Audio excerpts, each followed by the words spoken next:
छत्रपती संभाजीनगर येथील शासकीय ज्ञान महाविद्यालयात प्राचार्य डॉक्टर पंकज वाघमारे यांच्या मार्गदर्शनानुसार भारतरत्न डॉक्टर बाबासाहेब आंबेडकर यांच्या जयंतीनिमित्त विविध शैक्षणिक आणि प्रबोधनात्मक उपक्रमांचं आयोजन करण्यात आलं होतं।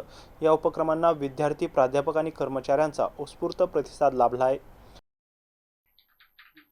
या कार्यक्रमांतर्गत सलग 18 तास वाचन उपक्रम राबवण्यात आला। या उपक्रमात विद्यार्थ्यांनी मोठ्या उत्साहाने सहभाग नोंदवत विविध ग्रंथांचे सलग 18 तास वाचन केले।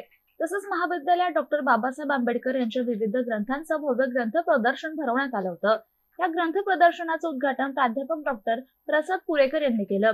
या ग्रंथ प्रदर्शनाद्वारे विद्यार्थ्यांना त्यांच्या विचार संपदेचा सखोल परिचय करून देण्यात आला। सर्वप्रथम डॉक्टर बाबासाहेब आंबेडकर यांच्या प्रतिमेस पुष्पहार अर्पण करून अभिवादन करण्यात आले। प्राचार्य डॉक्टर पंकज वाघमारे यांनी डॉक्टर बाबासाहेब आंबेडकर यांच्या विचारांचे आजच्या काळातील महत्त्व अधोरेखित केले। या कार्यक्रमाचे प्रास्ताविक जयंती आणि उत्सव समिती प्रभारी डॉक्टर शुभांगी बिदरकर यांनी केले। आभार प्रदर्शन प्राध्यापक रवींद्र पाटील यांनी मानले, तर सूत्रसंचालन प्राध्यापक समाधान सातव यांनी केले।